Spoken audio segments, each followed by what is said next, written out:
할렐루야. 하나님의 은혜가 오늘도 함께하기를 간절히 바랍니다. 우리 주님께서는 우리가 실족하는 것을 원하지 않으세요. 실족이라는 게 뭐예요? 걸려 넘어지는 것 혹은 어떤 웅덩이에 빠지는 것, 이런 것들이 실족이죠. 우리는 우리의 믿음의 길을 가고 있어요. 믿음의 길을 가는데 그것이 형통하고 또한 복되어야지. 믿음의 길을 가는데 실족해서 빠지거나 다치거나 하면은 안 되지 않겠어요? 예수님도 오늘 우리가 그런 일이 없기를 원하세요. 그래서 1절에 보니까 실족하지 않게 하려고 예수님께서 말씀하셨다는 거예요. 그러면 이 제자들이 혹은 성도들이 실족할 일이 뭐가 있을까? 2절에 두 가지를 이야기했는데, 하나는 출교당하는 것, 또 하나는 죽이는 것. 이것은 뭘 얘기하냐면은 예수를 믿음으로 핍박이 있다는 거예요. 핍박이 있는데 그 핍박 가운데에 첫 번째가 출교, 소위 말하면 쫓겨나는 거예요. 당시는 그 이스라엘 백성들 전체가 다 유대인들이었고 유대 종교였어요. 그 유대 종교는 하나님을 믿되 구약 성경만 알고 구약 성경만 믿는 거예요. 그것이 유대교인데, 예수님이 나타나시고 예수님이 말씀하시니까, 또한 예수님께서 병도 고치고 기적도 베푸시고 그 다음에 또 복음도 전해주시고 하니까 사람들이 예수를 믿게 된 거예요. 그러니까 유대교에서는 예수님을 안 믿거든요. 유대교에서는 예수님을 그리스도라고 믿질 않아요. 근데 예수님을 믿는 사람이 생기니까 예수 믿는 사람들을 유대교에서 내쫓는 거예요. 출교시키는 거예요.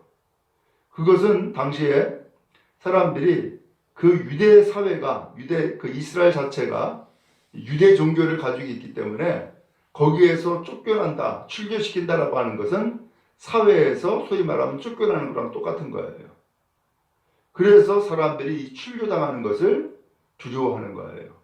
근데 그런 일이 있다는 거예요. 그 다음에 또 하나는 심지어는 이제는 죽이는 거예요.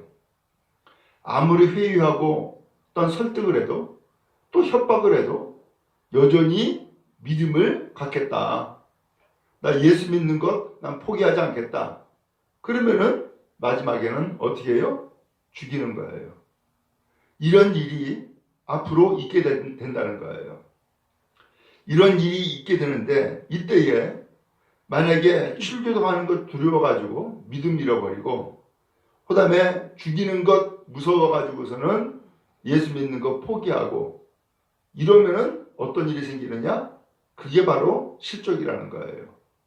그래서 실족함이 생기지 아니하도록 믿음의 길을 담대하게 바르게 잘 가도록 예수님께서 말씀해 주시는 거예요. 그 말씀을 하시면서 이제 이 말씀을 왜 하시느냐? 예수님이 앞서서 떠나신다 그랬잖아요. 그러니까 이 제자들은 걱정이 되는 거예요. 아니, 예수님이 계시니까 내가 예수님을 따르고 예수님을 믿는 거지, 예수님이 떠나신다 그러면은 이거 뭐야? 마치 저거 뭐야, 닥쳐똥개가 지붕 쳐다본다고. 나는 예수님 보고서 따라왔는데 예수님이 떠나가신다 그랬으니까는 이게 뭐가 되는 거예요? 그러니까 걱정이 생기고 근심이 생기는 거예요. 그런데 예수님은 걱정하지 말라는 거예요. 내가 지금 떠나가는 것이 유익이고 내가 떠나가는 것은 너희가 가서 머물러야 될 처소를 지금 다 준비하기 위해서 가는 거다 라고 앞서서 이야기했죠. 그리고서는 오늘 16장에서 또 말씀하시면서 예수님이 떠나가심으로써 예수님께서 또 다른 보혜사를 보내주시겠다는 거예요.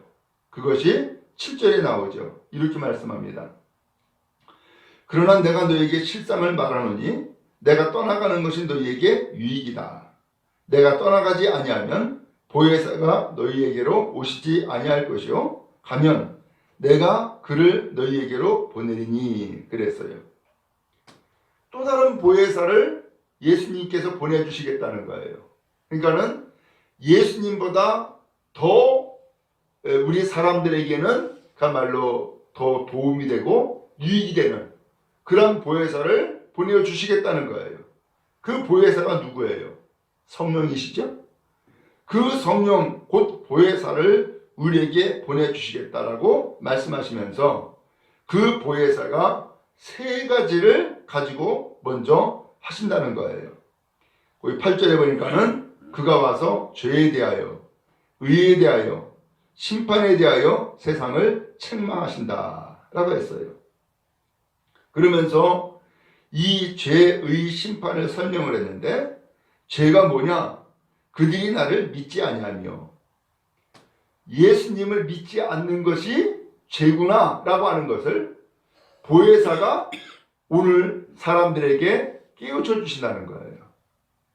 또한 죄가 예수님을 믿지 않는 것이 죄구나라고 하는 것을 이 성령께서 가르쳐 준다는 거예요. 이게 성령이 하시는 일이라는 거예요. 두 번째로는 의에 대하여 라고 했죠. 의에 대하여라면 내가 아버지께로 가니 너희가 다시 나를 보지 못하며, 이 설명이 짧기 때문에 좀 이해가 안 되는 내용인데 이게 무슨 소린가 하면은 내가 아버지께로 간다. 아버지께로 언제 가요? 예수님이 십자가에 달려 죽으심으로 하나님께 가잖아요. 그래서 아버지께로 간다라고 하는 것은 예수님의 죽음을 얘기하는 거예요.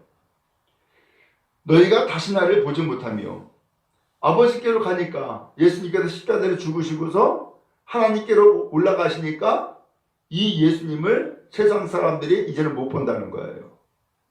이건 무슨 소리냐? 이것을 의라고 했는데 예수님이 십자가 달려 죽으심으로 오늘 우리의 모든 죄를 다 갚아주신다.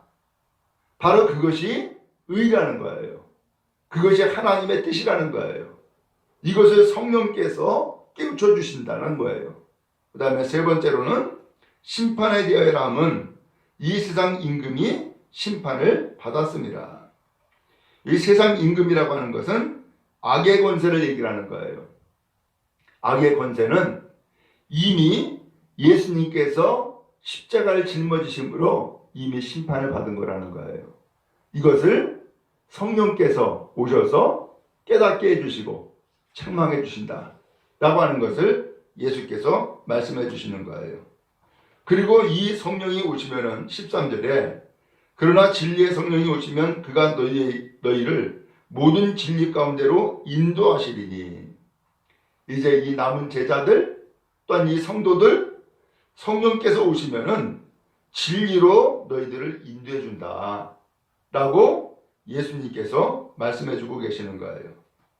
자, 이렇게 예수님은 떠나는 것이 너에게 유익이다 라고 하면서 보혜사가 오시고, 보혜사가 이제 오늘 우리에게 깨우쳐 줄 것은 깨우쳐 주시고 또 인도할 것은 인도해 주신다 라고 말씀해 주심으로 이 제자들을 실족함이 없도록 예수님께서 온갖 조치를 다 해주시는 거예요. 오늘 여러분, 그런 의미에서 우리의 신앙생활, 우리의 신앙의 길, 성령께서 우리 가운데 계셔서 우리를 인도해 주시는 줄로 믿습니다. 더 나아가서 성령께서 오늘 우리에게 깨우침을 주시는 거예요. 아, 이게 죄구나 깨우쳐 주시고, 아, 이게 예수님이 십자가에 죽으신 것이 하나님의 의를 이루는 일이구나, 이것을 깨우쳐 주시고, 그 다음에 세상의 악의 권세는 이미 예수께서 십자가에 못 박혀 죽으시고 부활하심으로 이미 심판받은 것이구나 라는 것을 알려주신다는 거예요. 자, 이제 이렇게 해서 보혜사 성령을 보내주시겠다고 말씀하신 예수님께서 16절에 이런 이야기를 하세요. 조금 있으면 너희가 나를 보지 못하겠고 또 조금 있으면 나를 본다 라고 이야기를 하는 거예요. 조금 있으면 나를 못 보고 또 조금 있으면 또 본다? 이게 도대체 무슨 소리야? 이게 무슨 말씀이야? 그래서 17절에 제자들이 서로 얘기를 하는 거예요. 이게 무슨 말씀이야? 서로들 모르는 거예요. 조금 있으면 못 보고 조금 있으면 또 본다? 이게 무슨 소리야? 그래서 예수님이 그 서로들 묻고 하는 이야기를 듣고서는 예수님이 말씀하시는 거예요. 20절에 내가 진실로 진실로 너희에게 이르노니 너희는 곡하고 애통하겠으나 세상은 기뻐하리라. 너희는 근심하겠으나 너희 근심이 도리어 기쁨이 되리라. 이게 무슨 말씀이에요? 너희는 곡하고 애통하겠다. 언제 이 제자들이 곡하고 애통해요? 예수님이 십자가에 달려 죽으실 때를 얘기한 거예요. 근데 예수님이 십자가에 죽을 때에 세상 사람들은 어땠어요? 기뻐했어요. 좋아를 했어요. 왜? 자기네들이 말한 것처럼 돼버렸으니까. 십자가에 못 박으라고 했잖아요. 그렇게 외쳤잖아요. 그래서 예수님이 십자가에 못 박혀 죽으시니까 좋아라 했다고요. 그런데 그 다음에 뭐라고 그랬어요? 너희는 근심하겠으나 너희 근심이 도리어 기쁨이 되리라.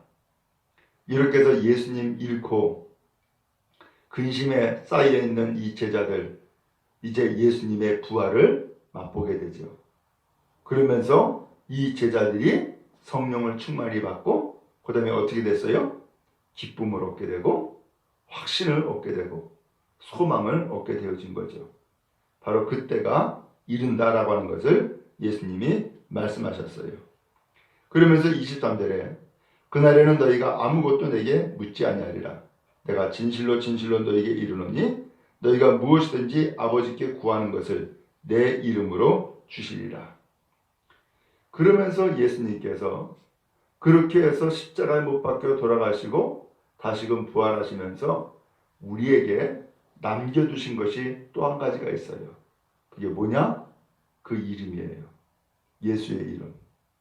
그래서 예수의 이름을 주시겠다는 거예요. 그러면 이 예수의 이름, 이것으로 뭐 하는 거냐? 24절에 지금까지는 너희가 내 이름으로 아무것도 구하지 아니하였으나 구하라. 그리하면 받으리니 너희 기쁨이 충만하리라. 오늘 예수님께서는 십자가에 못 박히시고 그리고 또한 부활하셔서 하나님 우편에 앉으셨다라고 했어요. 예수님은 떠나셨지만은 예수님이 우리에게 또 한 가지 남겨주신 것이 있는데 그것이 바로 예수의 이름이에요. 그래서 우리는 기도할 때에 어떻게 기도해요? 예수님이 알려주신 것처럼 구하라 그리하면 받으리니 라고 했어요. 그래서 우리는 기도할 때에 하나님 앞에 구하는데 뭘로 기도해요? 예수 이름으로 기도하는 거예요. 예수의 이름으로. 그래서 기도를 마치게 되면은 어떻게 마쳐요? 예수님 이름으로 기도합니다. 하고서 아멘 하잖아요. 왜 그러느냐? 예수님이 그렇게 말씀하셨잖아요. 내가 내 이름을 주겠다. 지금까지 너희가 기도 안 했지? 근데 이제는 기도해. 왜? 예수의 이름을 줄 테니까 예수의 이름으로 기도하면은 너희가 기도한 대로 받는 거야. 그러니까 예수의 이름으로 기도해 라고 하면서 예수의 이름을 주신 거예요. 여러분 우리에게 이 은혜를 베풀어 주신 줄로 믿습니다.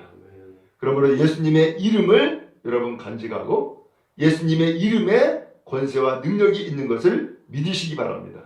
그리고 예수님의 이름으로 기도하시기 바랍니다. 그래서 기도할 때도 예수님 이름으로 기도하고요. 또한 병 고칠 때도 어떻게 해요? 예수님의 이름으로 병을 고치는 거예요. 귀신을 내어 쫓을 때도 뭘로 해요? 예수의 이름으로 귀신을 쫓는 거예요. 예수의 이름이 권세예요. 예수의 이름이 능력인 거예요. 그 예수의 이름을 내가 간직하는 것이 바로 그것이 믿음인 거예요. 그럼 여러분 예수님은 이 세상에 오셔서 잠시 계시고 그리고 십자가에 못 박히셔서 돌아가셨지만 그러나 예수님은 부활하셨고 하나님 우편에 앉아 계세요. 그리고 우리에게 두 가지를 준 거예요. 하나는 또 다른 보혜사 성령을 보내주신 거고, 그리고 오늘 우리에게 예수의 이름을 남겨주신 거예요. 바로 이 두 가지가 오늘 우리에게는 보물인 거예요.